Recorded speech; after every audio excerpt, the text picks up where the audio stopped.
Hi, this is Professor Odom. Today is September 5th, and we're in week 2. I wanted to make this announcement video to reflect on, give feedback about your week 1 reading questions, and to look forward to week 2. And your due dates for week 2 assignments, which are your discussion board post and reply post and reading questions about demagoguery and democracy, are due September 10th at midnight. And I'm wearing my headphones with my built-in microphone because they're jackhammering outside and I couldn't hear myself and I didn't want you to hear it. All right, so for the reading questions from week 1, y'all did really well on them. I wanted to clarify what those are for. So especially at this point in the semester, the kinds of questions I ask and the reading questions are meant to shape your reading and to read like I want you to, which is to read rhetorically, to put it simply. So things like looking at how the different authors use evidence, what kind of evidence they use, what kind of authorities they cite, which don't have to be presidents or figures from classical rhetoric. They can and will likely be authors that are contemporary, that have published something, and the publication might be what makes them an authority. So paying attention to that, the writing style, the organization, etc. And understanding that a style or a way that one text is written doesn't make it, because it's different, it doesn't make it inferior.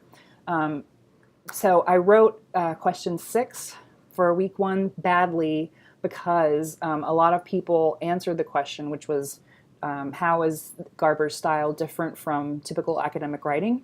A lot of people took that to mean, how is it inferior? Or where does it fall short of the best writing, which is academic writing? And that's not what I meant. I meant for you to think about your idea of academic writing and compare it to what was not academic writing. It was an article from the Atlantic, it was an editorial, it was journalistic, it was more openly persuasive than most academic writing that you'll see. And it used things like hyperlinking instead of using MLA citations, and lots of personal voice, different varied sentence structures. So I saw a lot of good description about that, but I didn't mean how is it inferior to academic writing? So just noticing the way that different texts are written for different audiences, that's a part of reading rhetorically that I'd like you to consider. Okay, and that applies to the next book we'll be reading, Demagoguery and Democracy. You can see is tiny. It is not published by an academic press. The author meant for this to be more accessible to a popular audience. I've heard that she's writing an academic version of this book, which will surely be much longer and have the types of citations that you're used to seeing in academic writing. So there will be reading questions coming up that ask you to compare Robert Smiller's style in Demagoguery and Democracy to her style in Fanatical Schemes. And these will be easy to spot. So one thing I don't want you to do is look for a thesis statement that is like 1 sentence or even 2 sentences. These next couple of books coming up are complicated, and so I want you to keep an eye out for important claims that seem to sum up what she's about to prove or what she has spent a lot of pages proving. So look for the important claims that seem to make sense of the different parts of her argument, but you don't need to hunt for a thesis statement.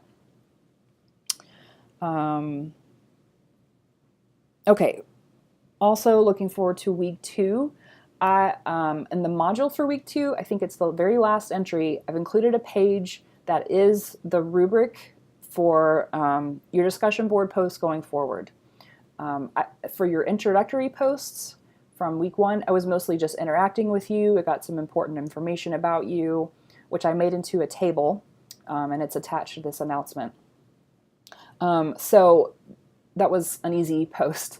Going forward, there's still going to be I think, pretty easy to complete. But there are more concrete criteria like word count and quoting something from the text, responding to more complicated questions than tell us about yourself.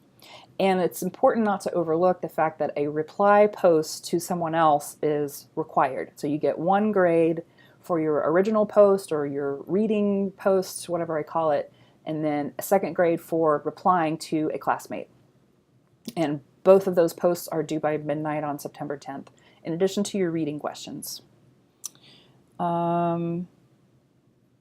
Okay, so I mentioned that I made a table or a document with your classmates' information on it. So feel free to probably print that out and refer back to it during the course of the semester so you can better get to know and hang on to who you're interacting with in the discussion board. And lastly, I didn't get any feedback from week 1 when I made an announcement, and there was an embedded video where I tried to share information. I really do want to know if you prefer these video announcements or if it's easier for you to just read the text. I'm using different technology for this video. It's QuickTime. I'm not sure how I'll embed it, but it's not the native Canvas video technology because I've had problems with that. So if you all could reply to this announcement in the next couple days about whether you prefer these video announcements or it's easier for you to keep track of things if they're written out in text. I want to make these easiest for you to follow. So give me some feedback.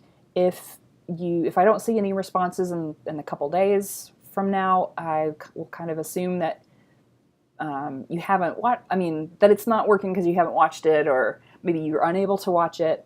So just let me know. I need your feedback about how the course is going. Overall, I think it's going great. Canvas seems to be working really smoothly for us so far. But feel free to ask questions along the way. I'm happy to clarify things. Online is the only interaction we have, so I need your questions and your feedback, even more so than in a face-to-face class, because I can't see your faces. All right, I think that's it for this announcement. Have a good week, and I look forward to seeing what you come up with on your reading questions and your discussion board posts.